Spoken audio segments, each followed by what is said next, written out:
SpongeBob SquarePants Mysteries Find a Missing Star.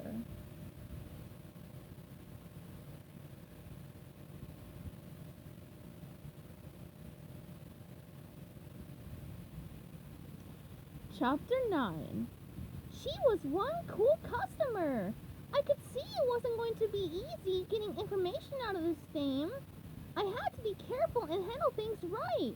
Otherwise, she'd climb up tighter than a shy oyster in a sandstorm. Maybe a little visual cue would jog her memory. SpongeBob raised a hand and snapped his fingers. Partner? Though he liked being summoned with a snap of SpongeBob's fingers even less than he liked being called partner, Squidward ambled over to the table. He figured SpongeBob had come to his senses, realizing that Squidward could do a much better job of talking to the mysterious beauty than he ever could. But SpongeBob just said, "Show her the picture."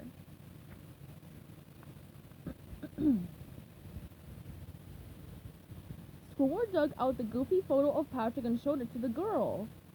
"Recognize this?" She peered at the snapshot. "Sure, it's a photograph." "Right," Squidward said. "But what of?" "A roller coaster," the girl answered, leaning back in her chair. "Very funny," SpongeBob snapped. "You know I mean the guy on the roller coaster. Big, pink, lovable." She picked up her soda glass and shook it. The ice cubes tinkled.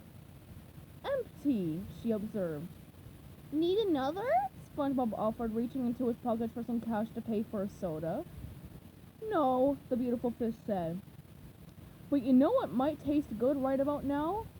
"What's that?" SpongeBob asked. "A sundae." "What flavor?" "I hear good things about the Sargassum Snickerdoodle." SpongeBob grinned. "So do I." He turned to Squidward and handed him a couple of crumpled bills. "Make it happen, partner, with an extra sea cherry on top." "Oh, great. Moving up in the world from cashier to waiter," Squidward said sarcastically. But he took the money and returned to the front counter to order a Sargassum Snickerdoodle sundae. For their informant, grumbling as he went. "Even outside the Krusty Krab, I gotta take people's food orders. Ugh." "So," SpongeBob said to the girl, "let's get back to the guy in the photo." "You know, you haven't even asked me my name," she said, pretending to pout a little. "Okay," SpongeBob said. "What's your name?" "Veronica," she said, pushing her hair away from the right side of her face. "Veronica Lakefish." The hair fell right back across her face, covering her right eye again. "Veronica," SpongeBob echoed. "Nice name. Here's another nice name. Patrick." "Patrick?" Veronica said, looking puzzled. "Who's Patrick? I thought you said your name was SpongeBob." "I did. Patrick's the pink guy in the picture. Pal of mine. He was in here yesterday. You didn't happen to talk to him, did you?" She smiled, remembering. "Sure, I talked to him. He was funny. Asked me if I was related to Plankton, since I only had one eye. I don't know who Plankton is, but I showed him I had two eyes." She pulled her hair back, showing both of her blue eyes and batting her eyelashes. "Nice fella." Nodding, SpongeBob said, "You got that right, Veronica. The nicest. Could be I'm looking for him." She frowned. "He's not in any trouble, is he?" "I hope not," SpongeBob said. "That's what I'm trying to find out. He's my best friend and he's gone missing." "Missing?" Veronica said. "Why, that's terrible." She looked up and saw Toby approaching the table with her Sargasso Snickerdoodle sundae. "Ooh," she said, delighted. "That looks delicious. Thank you." "You're welcome," SpongeBob told her as Toby set the sundae down in front of her. She grabbed the spoon and dug in enthusiastically. So enthusiastically, in fact, that Sargasso Snickerdoodle ice cream flew everywhere, including right in SpongeBob's face. He wiped it off and licked his fingers. Delicious. In very little time, Veronica had polished off the whole sundae. She set down her spoon and burped. "Pardon me," she said with a twinkle in her visible eye. "Sure, Veronica, I'll pardon you," SpongeBob said. and all I ask in return is one little piece of information. Sounds fair, Veronica said, wiping her mouth with a pink napkin. What piece of information? SpongeBob leaned forward. Did Patrick say where he was going after he left Goofy Goober's ice cream party boat? Veronica wrinkled her forehead, thinking. Why, yes, I believe he did. Trying to hide his excitement, SpongeBob said, And where was that? Pursing her lips, Veronica tried hard to remember exactly what Patrick had said the day before as he was leaving the ice cream parlor. Let's see. He ordered an ice cream cone to go, and then he said he was heading over to someone's house. Whose house? SpongeBob asked. Try to remember. It's important. His house? Mine? Sandy's? She shook her head. No, it was a funny name, like, Squadwood, or Squadweird. Squidward? SpongeBob suggested. Her face lit up. Yes, that's it! Squidward! I knew it was a funny name! Squidward scowled. That is not a funny name! I don't know, Squidward, SpongeBob said, grinning. I never really thought about it before, but Squidward is kind of a funny name. He laughed. Stop laughing, Squidward said furiously. There is nothing funny about that name. Let's see what Toby thinks, Veronica said. Hey, Toby! Yes, the employee said. What do you think of the name Squidward? She asked. Toby started to giggle and then to roar with laughter. Squidward? That is hilarious! Slapping their knees and holding their stomachs, Toby, Veronica, and SpongeBob laughed until Squidward was shaking with rage. He grabbed SpongeBob. Come on, partner! We got the information we came for. Let's blow this dump! Hey! Toby said, offended. Dump? That's not nice. I'm not trying to be nice, Squidward shouted, dragging SpongeBob out through the front door. Thanks, Veronica, SpongeBob called back. See you around. Bye, SpongeBob. I hope you find your friend. When they were gone, Veronica looked at Toby and said, Squidward. They both burst out laughing again. Outside, Squidward said, Some partner laughing at my name. Sorry, Squidward, SpongeBob said. I was just trying to fit in with the locals to get all the information I could. And we got some really good info. According to Veronica Lakefish, when Patrick left Goofy Goobers, he said he was going to your house. Yeah, but why? Squidward snapped. Why would Patrick go to my house when he knows I'm stuck working at the Krusty Krab? SpongeBob narrowed his eyes. Let's find out. He set off for Squidward's house to search for clues. Squidward hurried after him, mumbling, He'd better not have taken more of my stuff.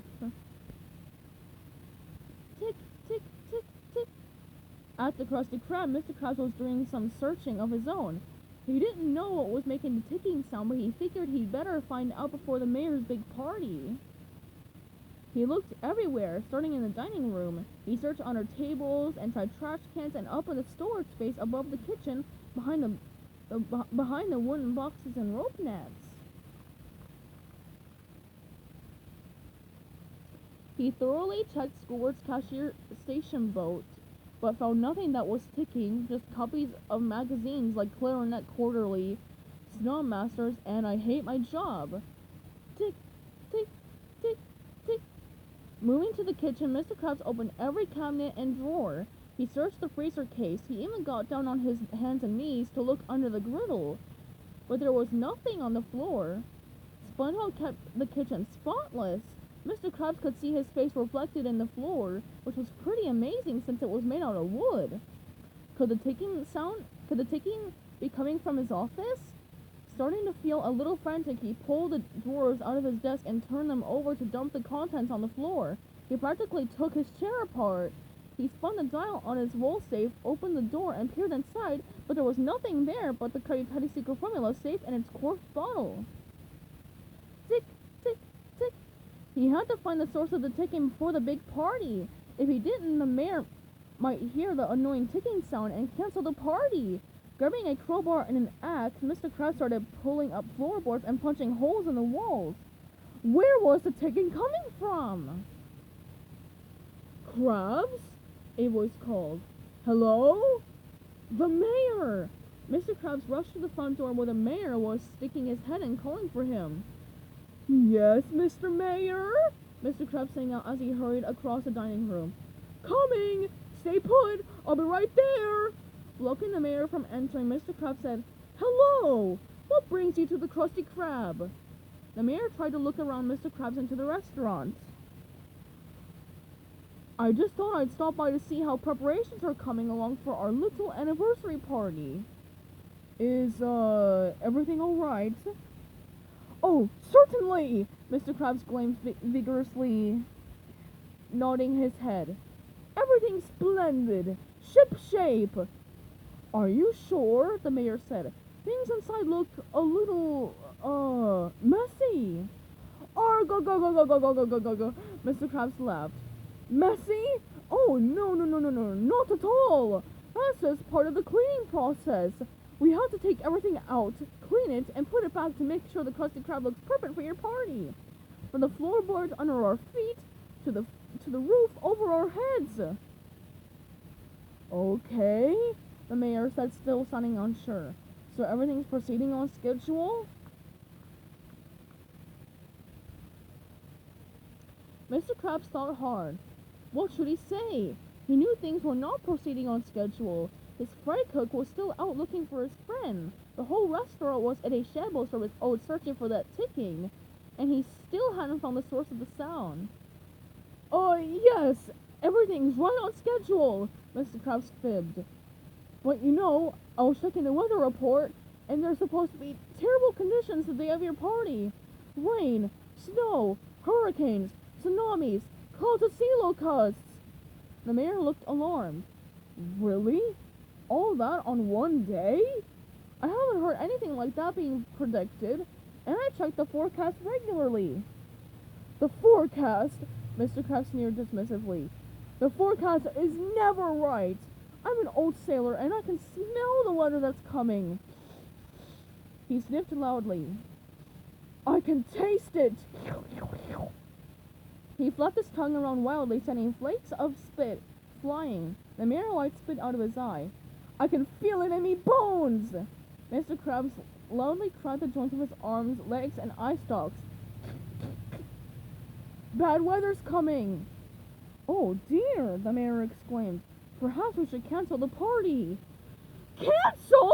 Mr. Krabs said, thinking of the whopping fee he'd planned to charge the mayor for the food, decorations, and use of his restaurant. No! Not cancel! Just postpone. Say, by one day. And all this horrible weather, rain, snow, hurricanes, tsunamis, and, sea locusts. Sea locusts will be over by then? The next day will be alright? Mr. Krabs nodded confidently. All the signs point to a one-day weather catastrophe. The next day will be beautiful. The mayor took in a deep breath and let it out, thinking. As the leader of Bikini Bottom, he was used to making hard decisions. All right, Mr. Krabs, he finally decided. We'll postpone the party for one day. I'll have to send out new invitations, though. Excellent decision, sir, Mr. Krabs exclaimed, hustling the mayor away from the building. You won't regret it!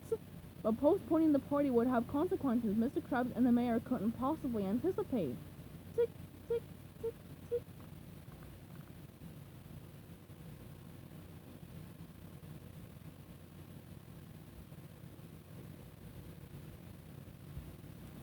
Stay tuned for Chapter 10, coming up soon.